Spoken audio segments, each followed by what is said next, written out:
Soundtracks presents The Caring Slot. Rett syndrome is a neurological disorder that strikes little girls around the time of their first birthday and has a devastating impact on the child's future.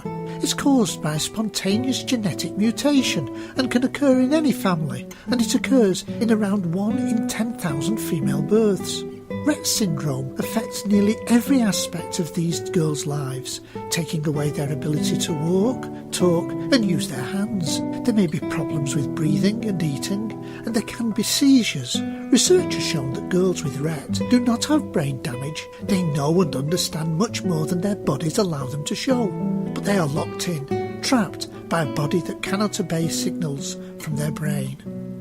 The website reverserett.org.uk gives a fuller picture. There is currently no treatment for Rett syndrome, but research is ongoing. And as the website and so many families say, there is hope.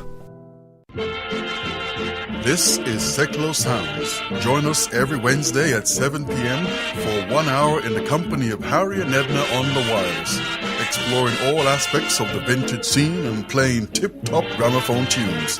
Harry and Edna on the Wireless, Wednesdays at 7 p.m. on seclosounds.org. Jolly good.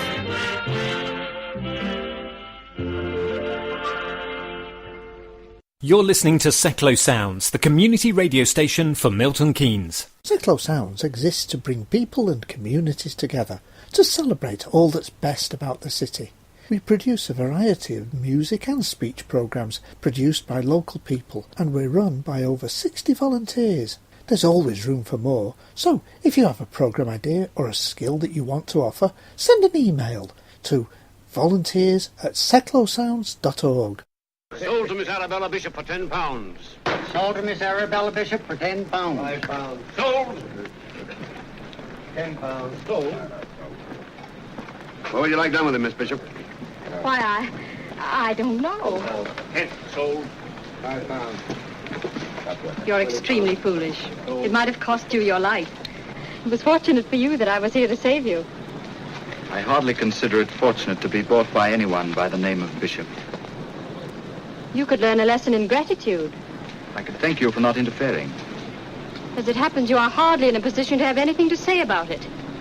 You may join the others belonging to my uncle, and henceforth you may take your orders from him. Your very humble slave, Miss Bishop.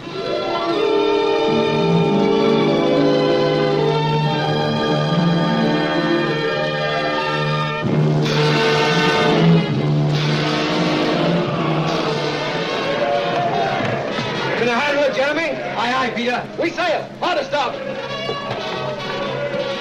Up that rigging, you monkeys! Aloft! There's no chains to hold you now! Break out those sails and watch them fill with the wind that's carrying us all to freedom!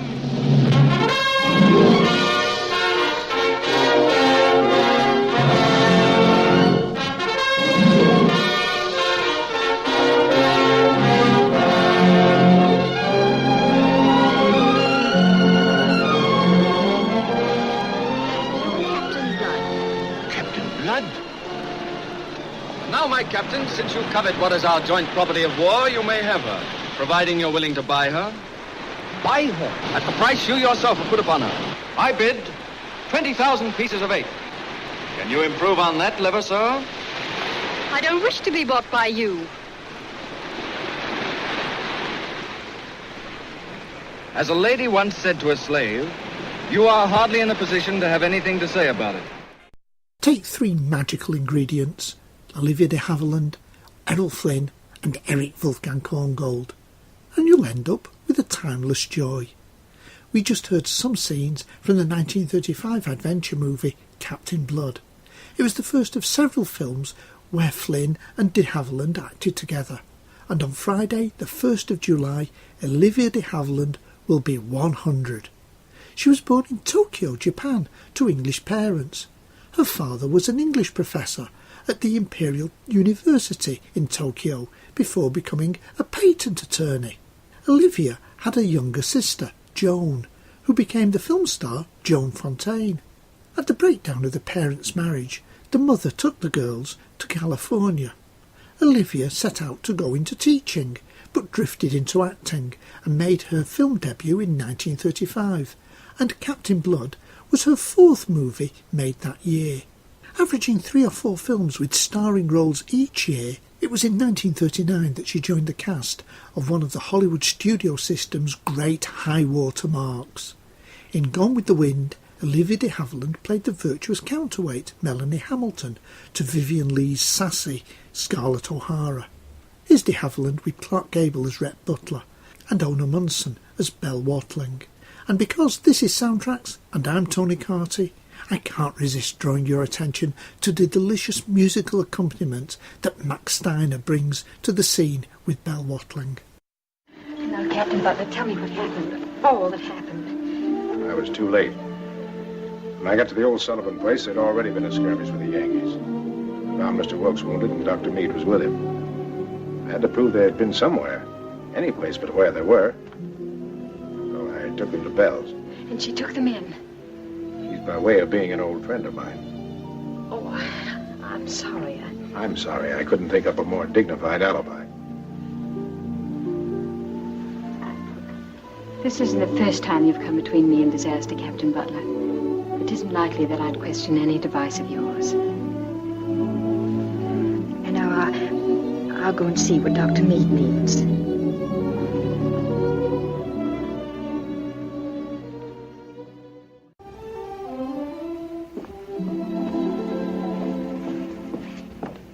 Who is it?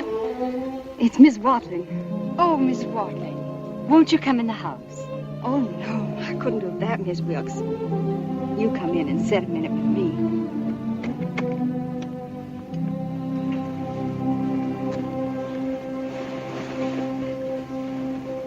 How can I thank you enough for what you did for us? How can any of us thank you enough? I got your note saying you was going to call on me and thank me. Why, Miss Wilkes, you must have lost your mind. I come up here as soon as it was dark to tell you mustn't even think of any such thing. Why, Well, it wouldn't be fitting at all. It wouldn't be fitting for me to call and thank a kind woman who saved my husband's life? Miss Wilkes, there ain't never been a lady in this town nice to me like you was. I mean about the money for the hospital, you know. And I don't forget a kindness. And I got to thinking about you being left a widow with a little boy. Mr. Wilkes got hung, and he's a nice little boy. Your boy's Miss Wilkes. I got a boy myself, and so I... Oh, you have? Does he live? Oh, no, he ain't here in Atlanta. He ain't never been here. He's off at school. I ain't seen him since he was little. Well, anyways, if it had been that Miss Kennedy's husband by himself, I wouldn't have lifted a finger no matter what Captain Butler said. She's a mighty cold woman, prancing about Atlanta by herself. She killed her husband, same as if she shot him. You mustn't say unkind things about my sister-in-law. Oh. Please don't freeze me, Miss Wilkes. I forgot how you liked her. But she just ain't in the same class with you, and I can't help it if I think so. Well, anyways, I gotta be going. I'm scared somebody will recognize this carriage if I stayed here any longer. That wouldn't do you no good. And Miss Wilkes, if you ever see me on the street, you don't have to speak to me. I'll understand. I should be proud to speak to you. Proud to be under obligation to you. I hope we meet again. Oh, no. That wouldn't be fitting. Good night, Miss Wilkes. Good night, Miss Watling.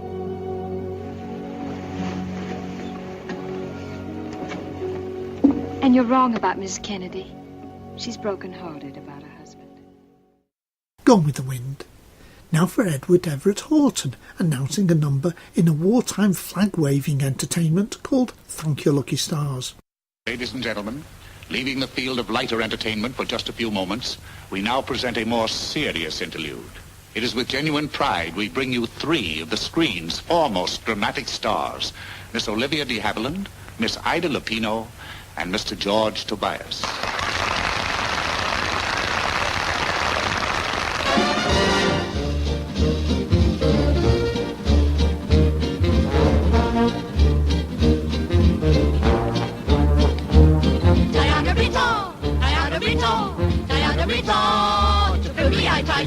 Return. Fiddly-eye-tie-tie. Return. Fiddly-eye-tie-tie. The dreamer. The dreamer. I reckon that's my name.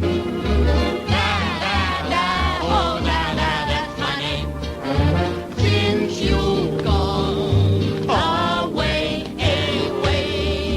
guess I'm just a lazy Ritzy. Toludaritza, redondo. When my dream boat He comes, dreams of Jeannie with a light brown hair.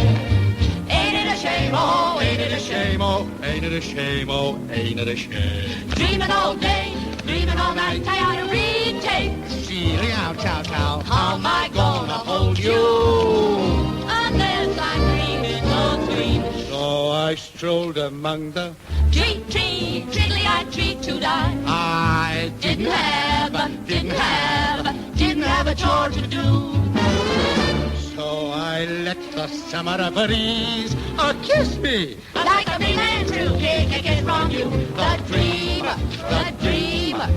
breeze I know, so ought to beat it. Why change it? That's my name. Baby, wanna stay a dreamer till you're home and waking me up once more. I'm a dreamer. Wake up, I'm a dreamer. wake up. I'm a dreamer. Talk to fiddly-o-so-so, to fiddly-o-so-so. I'm a dreamer, aren't we all?